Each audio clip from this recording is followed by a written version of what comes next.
la pluma de un autor español y de un texto dramático preescénico, lo cierto es que el mito donjuanesco trasciende España, convirtiéndose en un emblema que navega por todo el mundo y por todos los tiempos.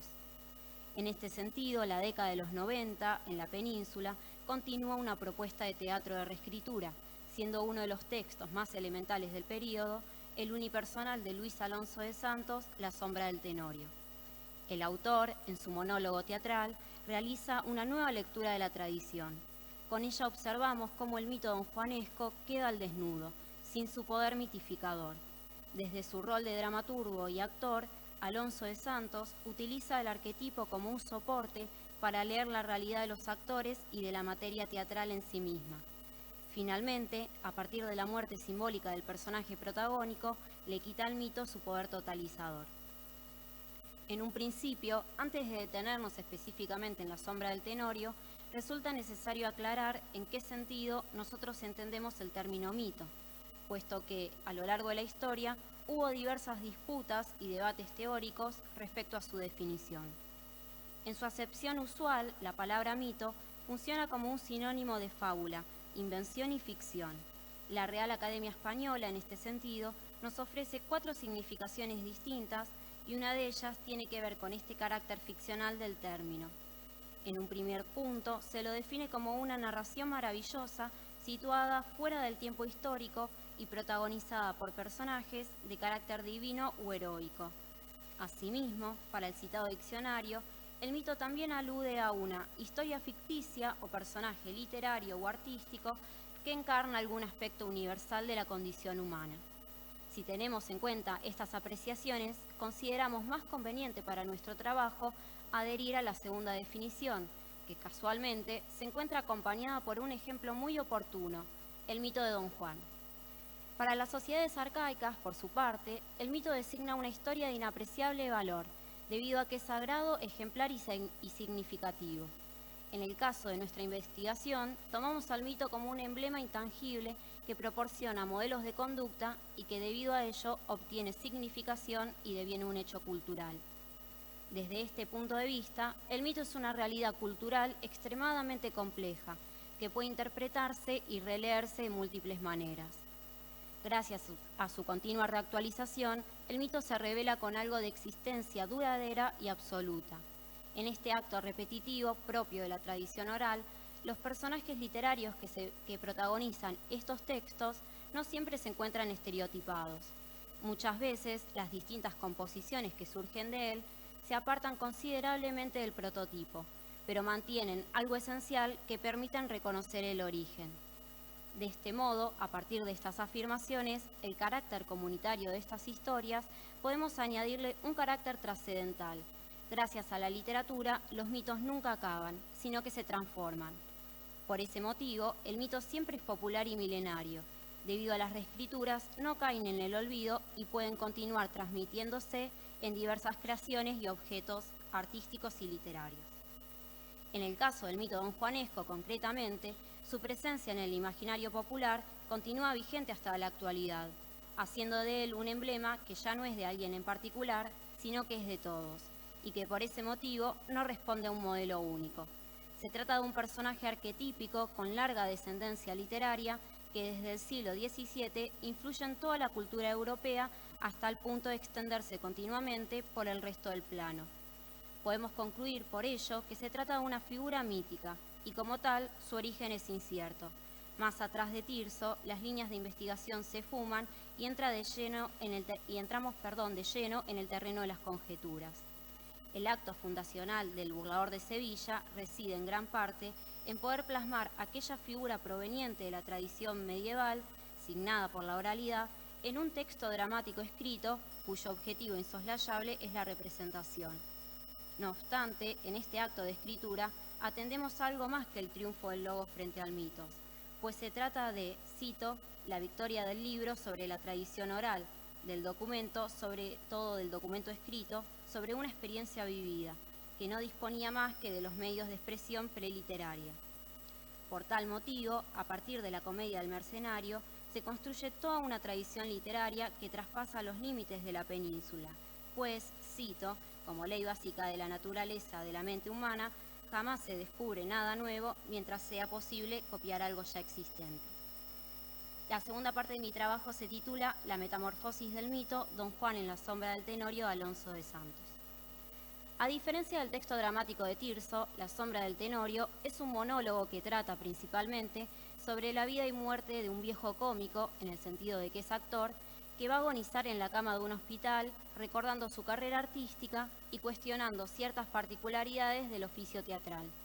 Su interlocutora, Sor Inés, es una monja que va a estar sentada en una cama con el objetivo de cuidarlo y de, en consecuencia, escuchar sus reflexiones metateatrales.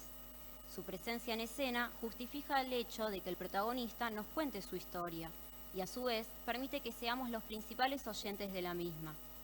En la obra nos encontramos ante un doble personaje, cuya vida estuvo marcada siempre por la representación de Ciuti, el criado de la obra de Zorrilla, mientras que él aspiraba a ser el mismo protagonista, pues desde su perspectiva, Tenorio es, cito, el más genial personaje que jamás haya creado autor español.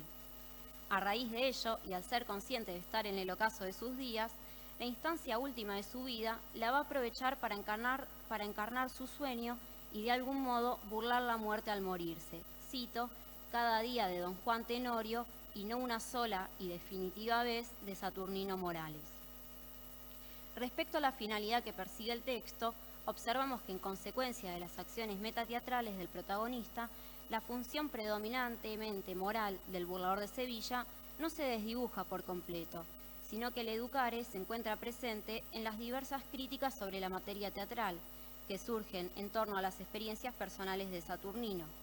Justamente sabemos que en el teatro del siglo de oro, mayoritariamente en las comedias, el criado es una figura central que tiene tanta importancia como el personaje principal, ya que estos poseían gran incidencia en el accionar de sus amos. En la pieza de Alonso de Santos, y en relación con lo dicho anteriormente, podemos conjeturar que la figura consejera del criado se mantiene, solo que su voz no repercute en un amo particular, sino que lo hace en la conciencia de los lectores actores, los cuales son testigos de sus reflexiones y vivencias. Además, en La sombra del Tenorio, ya no es necesaria la voz de un criado para brindar consejos, sino que estos nacen de la boca del personaje protagónico, Saturnino Morales, Don Juan. Podemos pensar que finalmente, luego de muchos siglos, la posmodernidad hizo que sea posible que el mito tenga, auténticamente, cierta conciencia crítico-reflexiva y no simplemente su criado.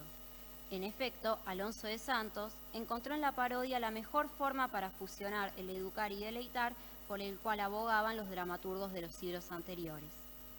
Por otro lado, la función moral que estaba presente en muchas de las obras precursoras no se desdibuja del todo ni se encuentra desplazada, sino que se enriquece a partir de la parodia.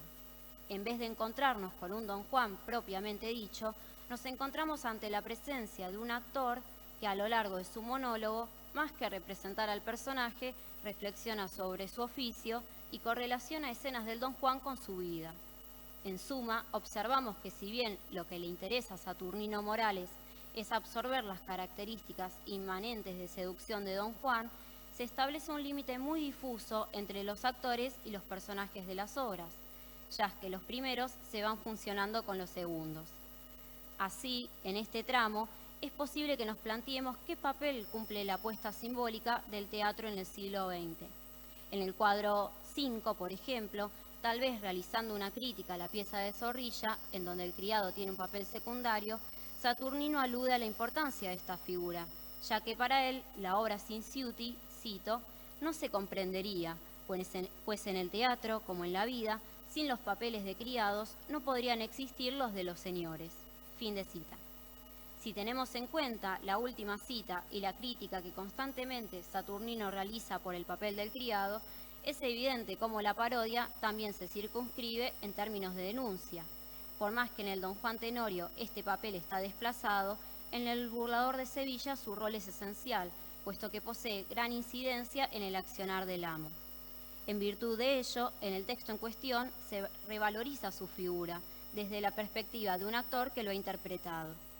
En este punto resulta necesario traer a colación una de las didascalias en donde Saturnino menciona que no le es tan fácil desprenderse del papel que marcó su carrera, cito, a pesar del cambio de atuendo. Esto se percibe cuando confunde varias veces el rol que cumple en escena, cito, refiriéndose a mí, a Ciuti quiero decir. Si solo nos quedamos con ese diálogo, podemos pensar que Saturnino no distingue el papel que representa de su persona empírica. En relación con lo dicho, Patrice Pavis va a decir que en el teatro el personaje y el actor están íntimamente unidos. En este sentido, el monólogo abunda en intromisiones personales en donde se cruza la subjetividad del personaje con lo que se desarrolla en la obra, hecho que contribuye a su humanización y refuerza el cuestionamiento actor-personaje mítico. A menudo, Saturnino explica los vacíos de la obra de Zorrilla a través de acotaciones personales y un subjetivismo preponderante. Cito, y don Juan, a partir de aquí, se queda sin familia, aunque él ya se sentía fuera de ella por diferencias que tenían. Él se hace el fanfarrón, pero en el fondo don Juan Tenorio es una buena persona. Fin de citas, como si don Juan realmente existiera y no fuera un personaje literario. Es interesante que, a partir de estas reflexiones, el protagonista pueda meditar sobre su propia vida, precisamente sobre su soledad mientras está en el hospital. Cito, en el primer acto Zorrilla le deja sin padre ni madre, ni suegros ni hijos. ¿Qué va a hacer el pobre? Una persona sin familia es una hoja que lleva al viento. Fin de cita. Lo mismo ocurre cuando Saturnino desea que Sor Inés, su interlocutora, pase a ser Doña Inés, el personaje de Zorrilla, para que, a partir de esta transformación, su amor los lleve, cito, de la mano a presencia del mismísimo Dios. Fin de cita. En definitiva, advertimos que, efectivamente, a medida que transcurre el monólogo, el autor da lugar a un proceso de identificación con el personaje que tanto ha deseado representar y, en consecuencia, humaniza su figura. De alguna manera, y del mismo modo que en las obras precursoras, aquí también la figura donjuanesca representa el fuego, debido a que se incendia sola y esa llama desborda la piel de Saturnino. Esta última es demasiado fuerte para ser contenida en su epidermis, como si su cuerpo no mereciera interpretar a semejante personaje. Por ese motivo, una vez concretado su objeto de deseo, el cual ya no es una mujer, puede morir en paz. Recordemos que en El burlador de Sevilla, el personaje manifestaba una vitalidad tanto en el logro de su placer sexual como en la satisfacción de la burla, hecho que lo hacía prescindir de cualquier norma que no fuera su apetito sexual y su consecuente actividad erótica. Don Juan, tanto en Tirso como en Zorrilla, es el burlador. Debido a ello, todas sus acciones implican un aspecto cruel y, en términos de Arellano, cito, un malicioso goce en el engaño aliado a una obsesiva búsqueda del renombre de la fama. Fin de cita. En el unipersonal que propone Alonso de Santos, la vitalidad no se manifiesta a partir de la satisfacción de una burla, sino a partir del deseo de actuar. Es el teatro lo que manifiesta la vida, la teatralidad en sí misma. A diferencia de otros textos que han tomado este personaje como sustento para la creación reescrituraria, en La sombra del Tenorio observamos un fuerte componente antierótico. La actividad sexual durante el monólogo es nula, y como explicamos anteriormente, el personaje principal no se encuentra en el apogeo de su juventud, sino en el ocaso de sus días. Es un adulto mayor que atraviesa una enfermedad terminal. Finalmente, el texto que propone Alonso de Santos responde al tópico de la cena con un difunto que se presenta constantemente en las obras precursoras, solo que, en este nuevo contexto, nosotros, desde nuestro rol de lectores, somos los invitados y Saturnino Morales es quien brinda el banquete con sus reflexiones metateatrales. En síntesis, podemos pensar, a partir de estas reflexiones, que la peculiaridad de este nuevo contexto consiste en un vaciamiento del mito, sobre todo a partir de la muerte que de Santos provoca en el personaje. No se trata del final del mito, ni mucho menos de una desmitificación, sino de una pausa en él de un nuevo mito. Por lo tanto, lo consideramos una simple interrupción de la tradición.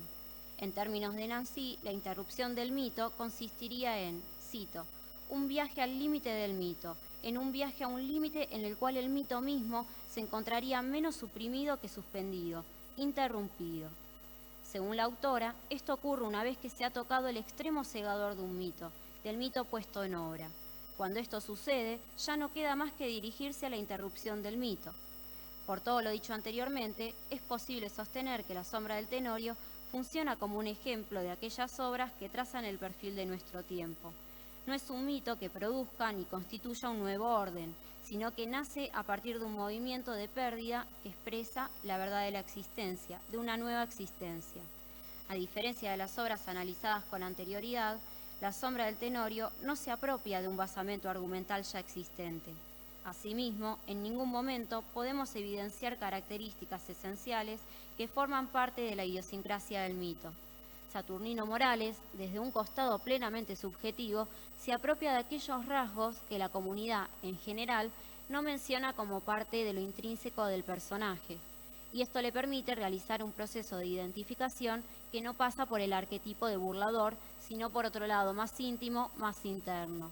En la propuesta de Alonso de Santos, observamos cómo el mito queda al desnudo, pero esto no significa que por ello no sea un mito.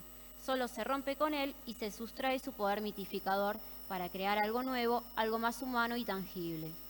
En esta última pieza dramática, lo que efectúa Alonso de Santos precisamente es lo que hace la literatura en términos de Nancy.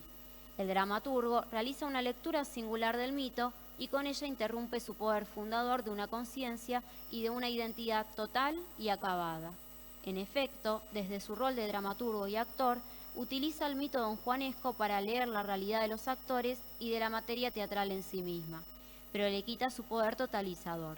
No instaura una verdad absoluta, sino que formula un posicionamiento político al cuestionar la identidad donjuanesca como una verdad clausurada y acabada. Muchas gracias.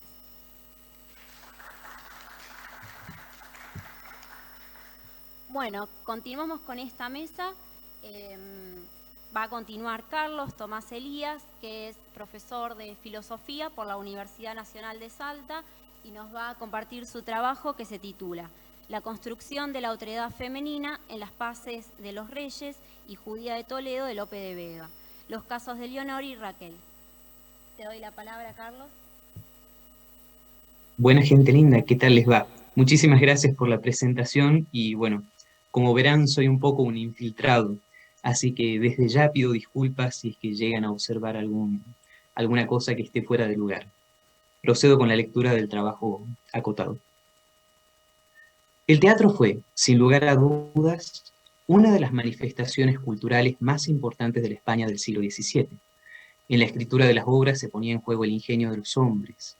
Se tenían en cuenta los posibles usos del lenguaje, el conocimiento del pasado a veces bastante distante, las costumbres del momento, las ideas populares que circulaban y las posibilidades de hacer referencia a otras producciones.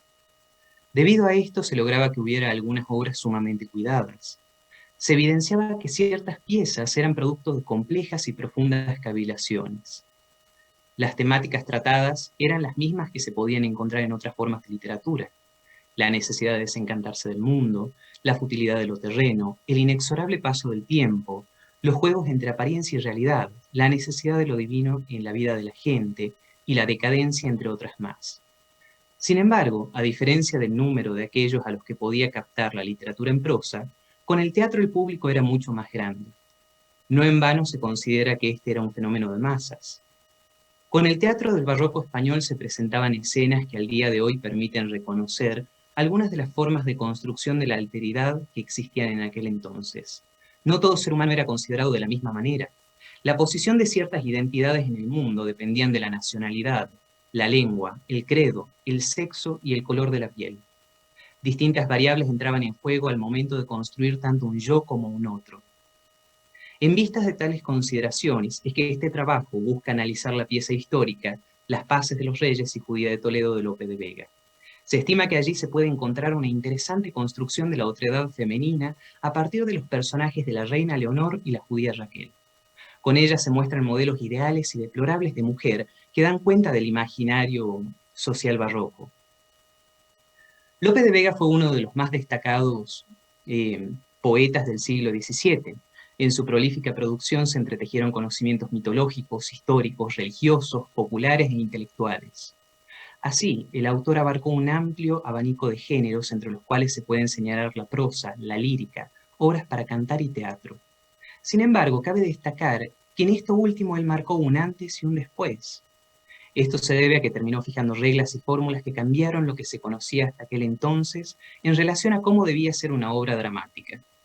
Ahora bien, conviene entrar en detalle sobre algunas de las características de las Paces de los Reyes y Judía de Toledo.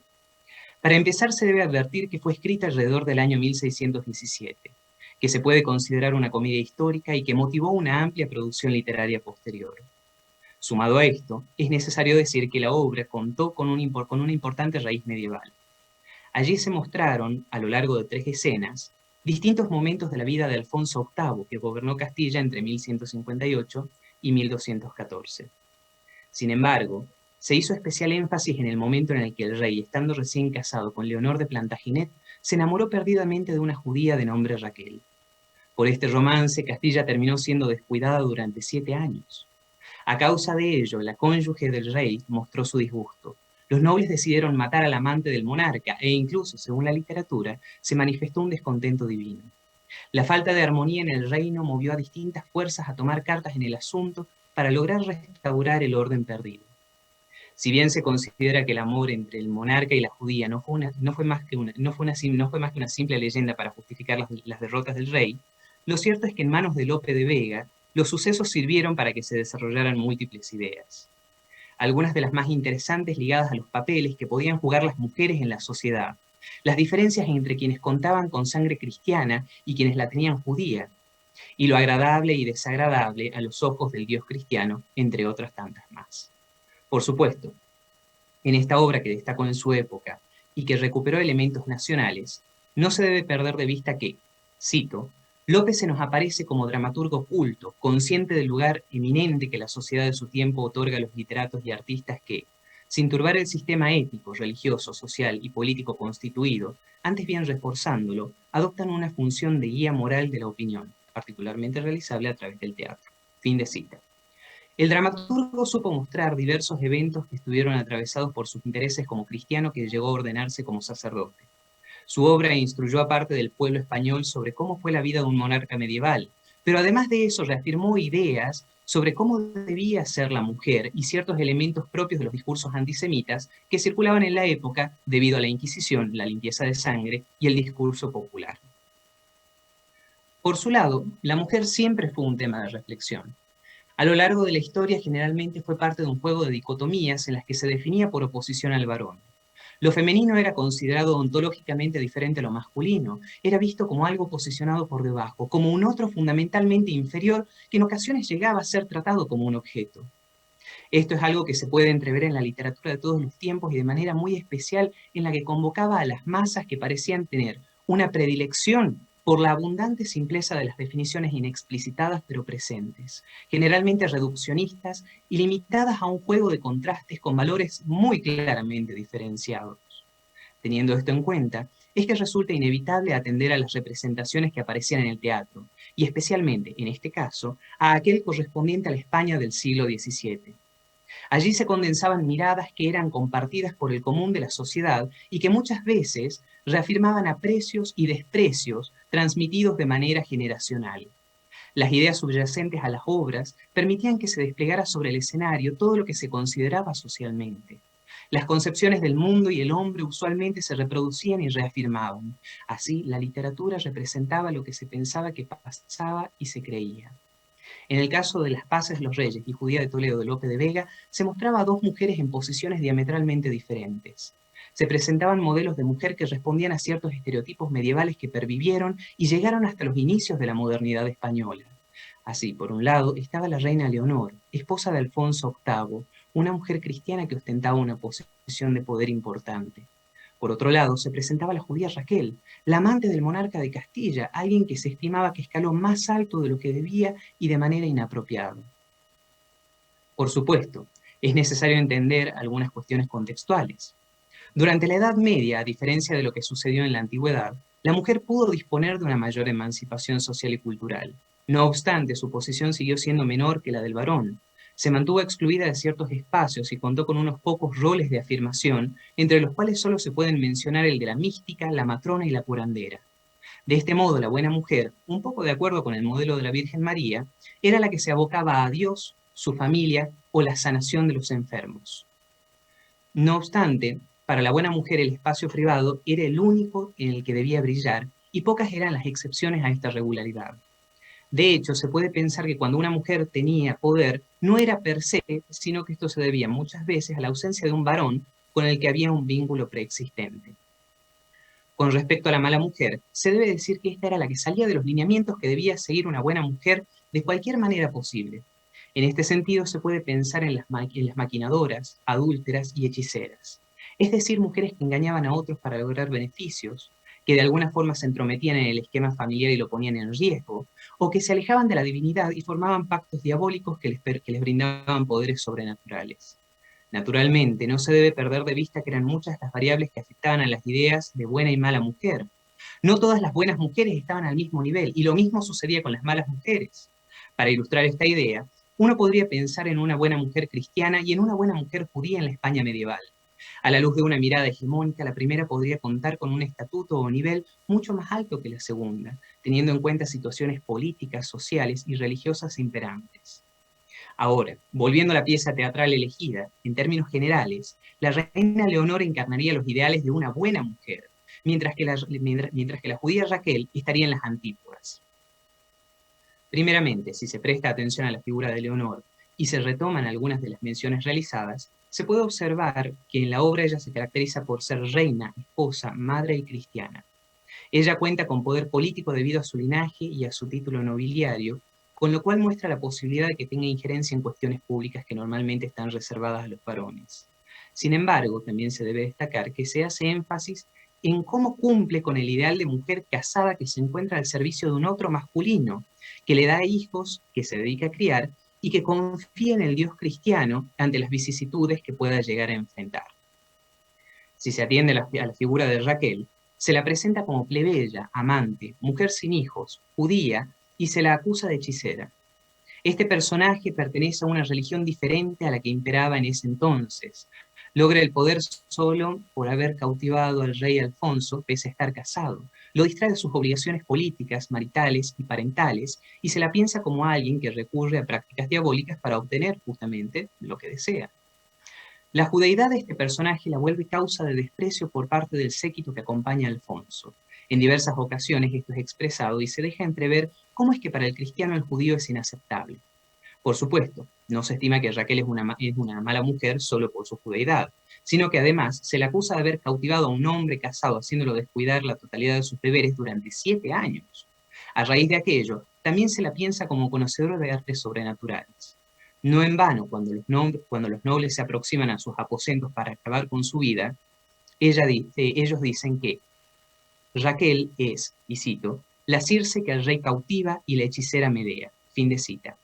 Raquel, a grandes rasgos, es la personificación de lo que no debería haber en una mujer, y encarna los elementos negativos de los que se deben cuidar los varones cristianos. Si bien se podría pensar que, cito, su único pecado es el de ser objeto de amor del rey, fin de cita, de alguna manera ella es como la Eva del Génesis bíblico que abre paso al pecado y propicia la corrupción. Es una clara muestra de lo que se debe evitar y de las consecuencias que puede producir en caso de presentarse. No es exagerado aseverar que Leonor y Raquel muestran muchas de las luces y sombras que encierra la feminidad y que se puede ejercer en distintas direcciones. Estos personajes sirven para mostrar ideales presentes en una sociedad cargada de complejidades y en las que existen diversas luchas. En el plano de las alteridades, a primera vista pareciera que Leonor, que condensa muchas características apropiadas para una mujer, es un yo deseable e incluso imitable, mientras que Raquel, que está en una sintonía bastante diferente, es un otro que se debe rechazar. Ahora, es necesario tener en cuenta que estos modelos podrían llegar a cuestionarse en cierto punto. Después de todo, la Leonor que parece ser modelo ideal de mujer, en realidad instigó el asesinato del amante de su marido. A su vez, la aparentemente indeseable Raquel termina mostrando amor por Alfonso y convirtiéndose en el momento de su muerte. Tal vez con ello Lope quiso poner en tela de juicio las posibilidades de que se realizaran plenamente los ideales que usualmente se tenían. Una buena mujer que instiga la muerte de alguien, tan buena no sería, y una mala mujer que ama profundamente, tan mala no sería. Ya a modo de cierre, teniendo en cuenta todo lo mencionado, se puede sostener que la comedia histórica, Las Paces de los Reyes y Judía de Toledo de Lope de Vega, Es una obra que recupera representaciones que estuvieron presentes en la Edad Media y que pervivieron hasta el barroco español. Allí se abordan distintas temáticas. No obstante, es preciso prestar atención a cómo es que se encuentran dos modelos femeninos de gran importancia para la sociedad, los que corresponden a la buena mujer y la mala mujer. La buena mujer, representada por la reina Leonor, se entiende como aquella que contrae matrimonio, se mantiene siempre fiel a su marido, se dedica a sus hijos y se entrega incondicionalmente al Dios cristiano. Por el contrario, la mala mujer, encarnada por la judía Raquel, es una mujer que se involucra con un hombre casado, que no tiene hijos, que irrumpe en el curso normal de la vida de una familia y que se piensa que podría practicar brujería o hechicería. Así se presenta un ideal femenino a seguir que tiene cierta resonancia con la Virgen María y un modelo del que uno debería alejarse, que podría recordar al personaje bíblico de Eva. Bien se podría pensar que el poeta español de ideología cristiana, consciente de su posición y del posible impacto de sus comedias, se dedicó a destacar ciertos valores y a lapidar otros, a enaltecer unos códigos de conducta y a desalentar algunos más. En este sentido, cada pieza teatral contaba con un propósito que rebasaba el ocio y el placer, que en realidad se abocaba a la formación intelectual y espiritual de quienes las consumían. En el caso de la comedia tomada, por lo menos una de las metas presentes podría haber tenido que ver con un mensaje sobre cómo, en términos generales, se considera que debía ser la mujer ideal y qué tipo de conductas debía evitar llevar a cabo. Además de esto, como ya se señaló, también se estima que Lope podría haber querido cuestionar hasta qué punto era posible que se dieran en estado puro los modelos de buena mujer y mala mujer. Muchísimas gracias.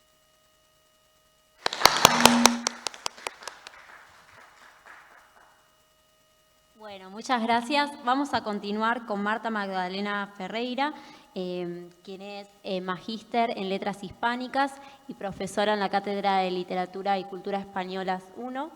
Nos va a leer su trabajo titulado La construcción de la dama en las rimas de Tomé de Burguillos, de Lope de Vega, las paradojas del amor.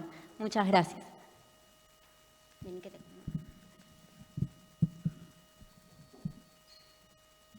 Buen día.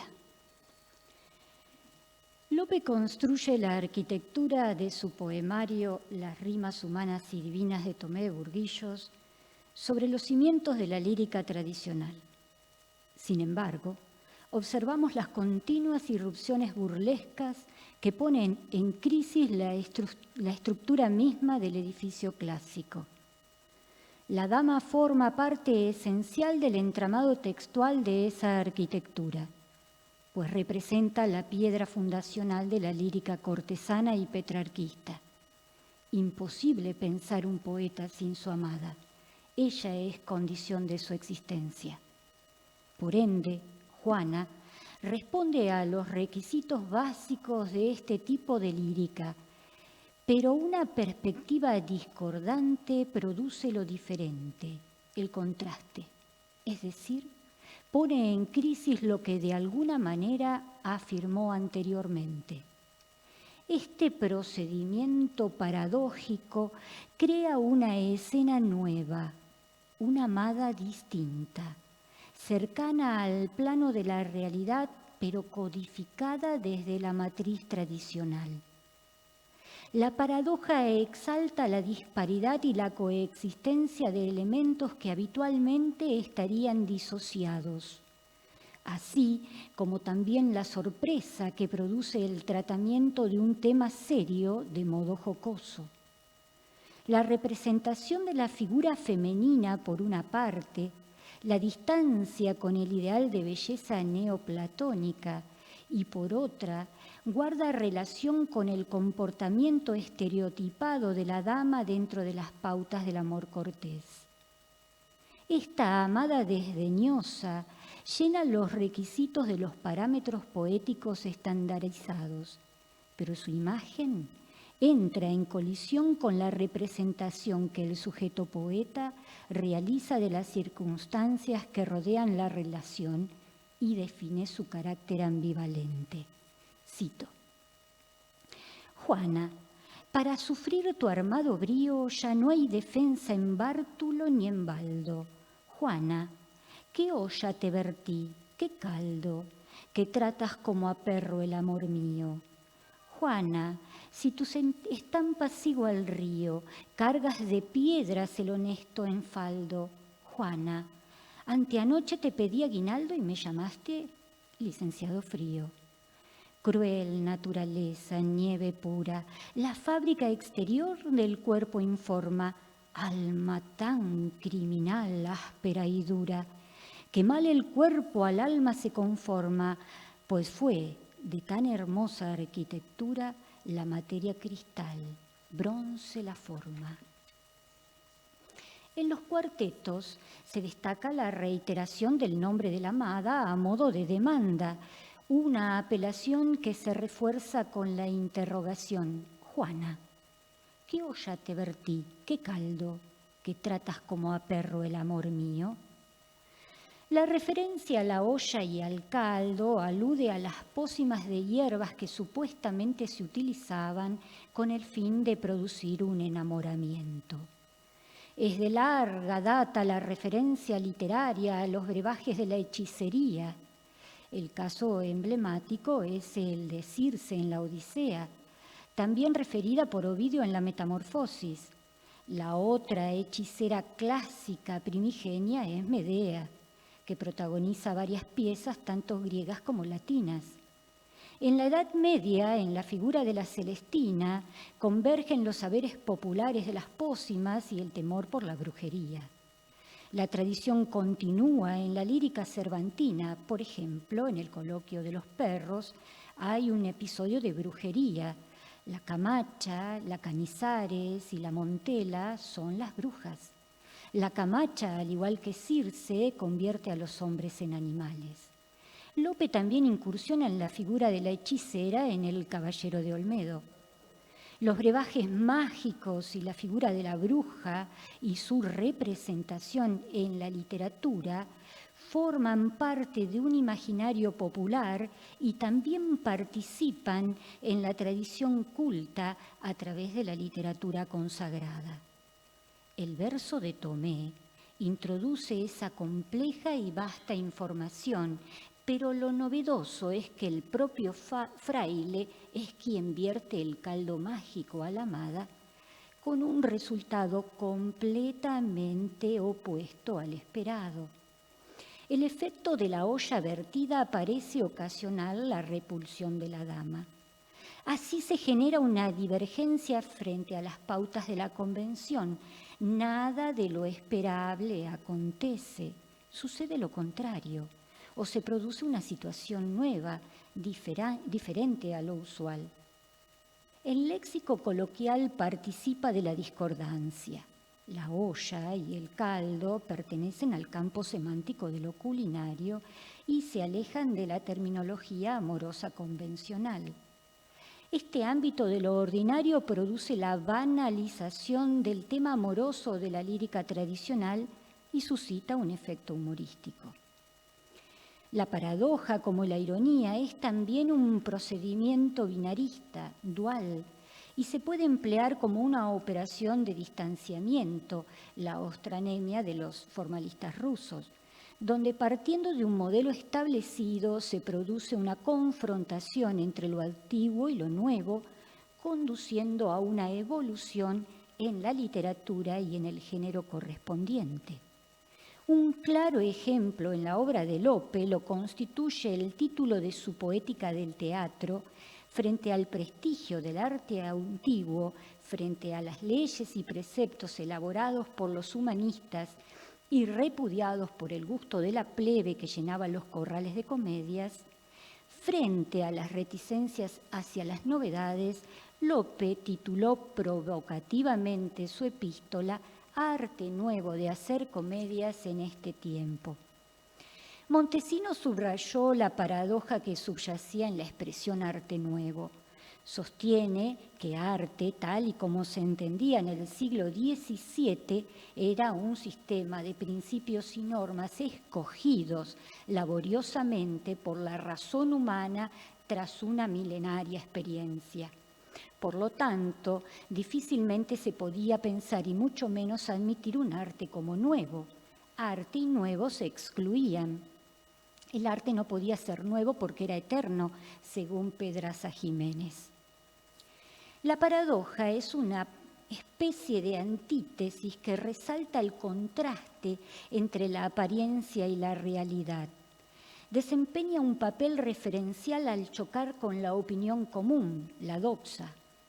En la construcción de la figura de Juana, la paradoja se asocia a la antítesis dentro del juego entre la dama del perfil petrarquista y la dama más cercana a lo común o real. La convención fija el estereotipo sobre el cual se recrea la dama. Cito: cruel naturaleza en nieve pura, la fábrica exterior del cuerpo informa, alma tan criminal, áspera y dura. En el último cuarteto, la apelación y el reproche a Juana expone una relación cuasi doméstica que quiebra la distancia respetuosa del vasallo con su señora. Juana, anteanoche te pedí aguinaldo y me llamaste licenciado frío. Así como la intertextualidad, la parodia y la ironía necesitan un lector que las decodifique, lo mismo acontece con la paradoja. De lo contrario, el lector transitará una sola vía de interpretación y perderá las diversas posibilidades significativas del poema. Lope esgrime sus destrezas en la escritura poética, pues bajo un ropaje de sencillez incorpora un entramado de diálogos textuales con la tradición que oscilan desde la recuperación de otros discursos literarios y la reescritura crítica y mordaz.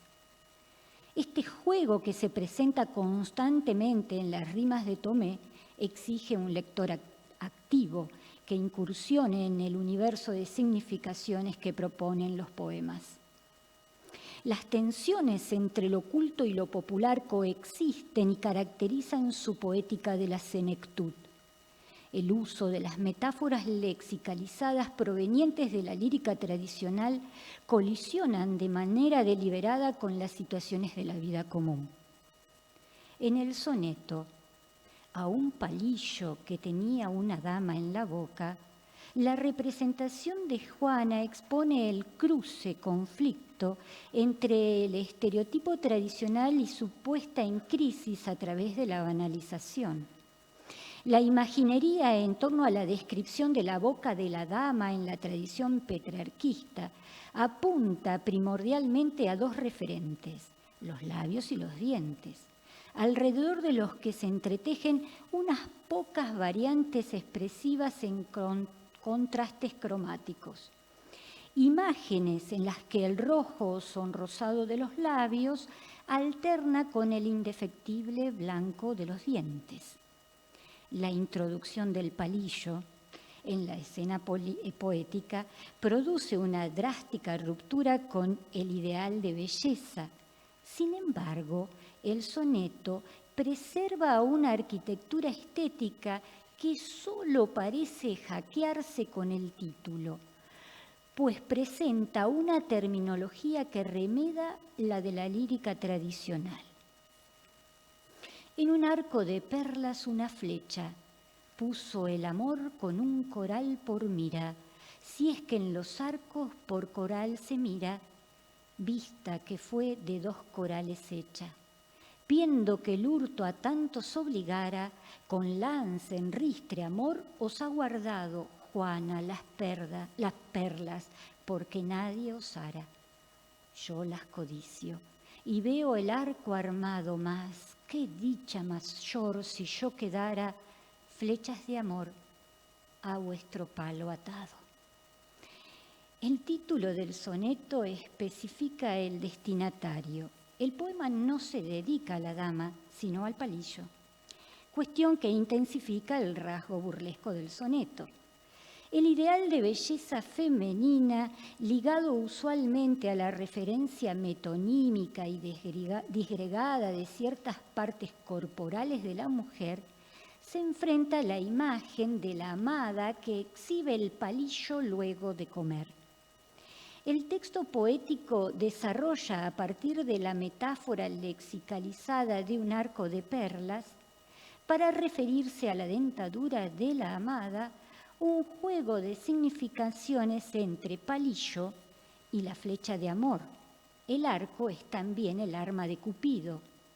Así se despliega un espacio semántico del arco y la ballesta, con un coral por mira, como armas del amor en que el palillo es vínculo entre víctima y victimario, amada y enamorado. Por otra parte, como señala Antonio Carreño, el motivo del palillo lo consagra el Tratado 3 del Lazarillo como signo del buen comer y a la vez de la vana pretensión al señalar quien lo ha hecho opíparamente. Las referencias al mundo mitológico de Cupido se entrelazan con las alusiones prosaicas al palillo. En el segundo cuarteto se transforma en vira, que se vincula con la lengua de la amada como una saeta delgada y aguda, y también con las flechas de Cupido, de plomo la del odio, del oro la del amor. En el primer terceto, el nombre de Juana manifiesta la identidad de la dama del título, el destinatario, y el palillo se transforma en una lanza en ristre que defiende la boca de la amada de cualquier pretendiente. El soneto se cierra con la expresión de deseo del sujeto, quien codicia las perlas y para lograrlas la dicha mayor es quedar a tu palo atado. El juego entre las flechas de Cupido y el palillo plantea una doble dirección humorística. Se banalizan las armas de amor y simultáneamente se muestra al palillo como defensa y ataque de la dentadura de la dama. La imaginería de la boca de la dama, de Juana, y de la dama petrarquista se completa con una sonrisa, mientras que en el soneto de Tomé lo hace con el palillo. El texto poético enhebra dos líneas diferentes y podría decirse contrapuestas. Por una parte, el discurso adecuado a la estética de la lírica tradicional y por otro, las irrupciones irreverentes a través del uso de una terminología que rompe el continuo lógico.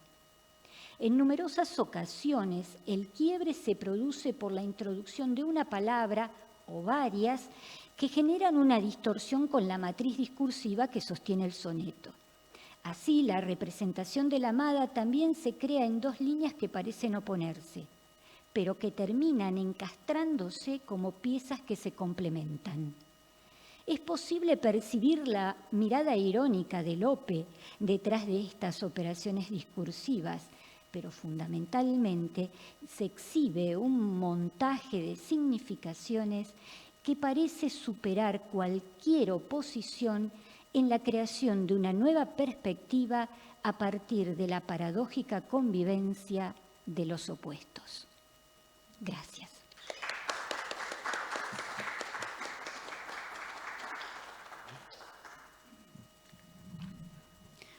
Bueno, muchas gracias por escucharnos. Son las 2:10, así que tenemos aproximadamente 10 minutitos por si tienen alguna consulta o alguna pregunta para nosotros.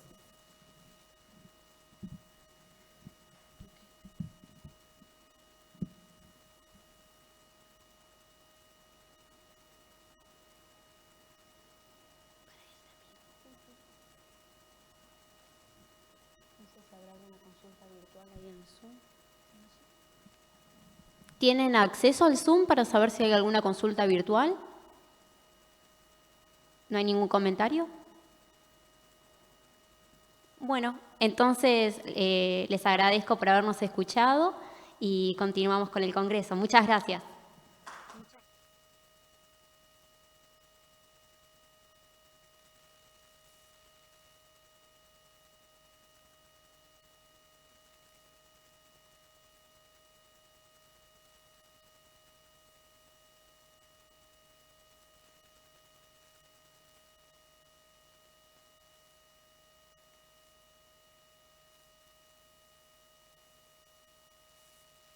Recording stopped.